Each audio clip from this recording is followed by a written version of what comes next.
Programang ito ay rated SPG. Striktong patnubay at gabay ng magulang ang kailangan. Maaaring may masiselang tema, lengguwahe, karahasan, sexual, horror o droga na hindi lang po. Magandang araw mga kaibigan at welcome back sa ating munting channel. Narito ang ating aabangan na hindi nyo dapat papalampasin sa APJ Batang Quiapo. Unang pagkakataon at unang narinig ni Tinding na tinawag siyang nanay ni Marites. Hindi mapaliwanag ang tuwa ng puso ni Tinding nang tinanong siya ni Marites na saan ka pupunta nanay. Naging emosyonal ang pag-uusap ng mag-ina at unti-unting tumutulo ang luha ni Tinding. Yakap niya si Marites at sabay sabing, napakasarap na tawagin mo akong nanay. Mahigpit ang yakapan ng mag-ina at sabay na ring yumakap si Tanggol na apo ni Tinding. Habang si Pilar ay malubha ang kalagayan matapos na baril ni Marites. Naabutan pa ni Olivia na buhay ang kanyang ina kaya dali-dali niya itong dinala sa hospital. Tapos mabalitaan nila Roberto.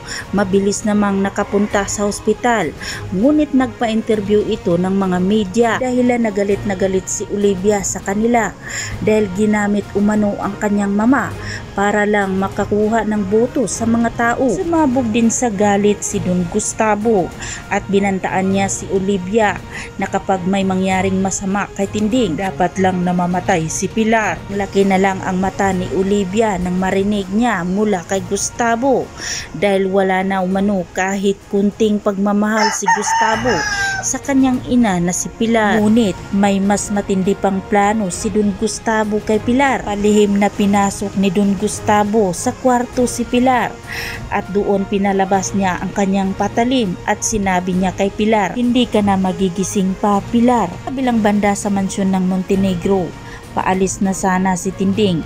Mabilis naman na hinarangan ni Ramon. Sinabi niya kay Tinding na dito na lang muna kayo sa mansyon para ligtas kayo. Ngunit mariing tinanggihan ni Tinding ang alok ni Ramon dahil hindi pa rin niya matatanggap ang ginawa niya noon kay Marites. Dahil para kay Tinding ay si Ramon ang sumira sa buhay ng kanyang anak na si Marites. Ito na sumabat si Don Julio at sinabi niya kay Tinding na siya pangaraw ang pinagmagandahan ng loob, siya pa raw itong masungit. Ngunit sinagot lang ni Tinding na hindi niya kailangan ang kanilang tulong.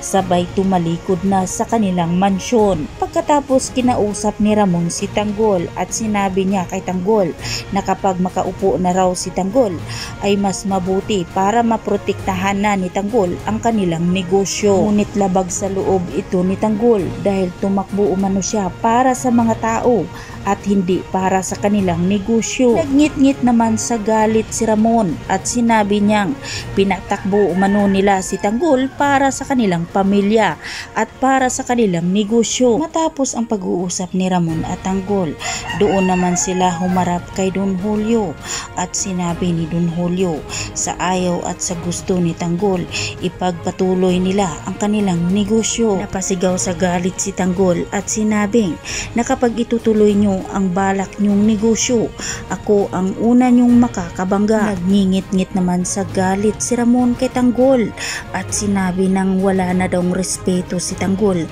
sa kanyang lulo dahil tutol si Tanggol sa kanilang negosyo na droga. Ito na nga ba ang katapusan nilang pagsasama? Sariling pamilya rin ba ni Tanggol ang magiging kaaway niya? Yan ang ating aabangan mga kaibigan dito lang sa APJ Batang Quiapo. At huwag po sana ninyong kalimutan na i-like, i-share at pahingi na rin isa subscribe. Maraming salamat.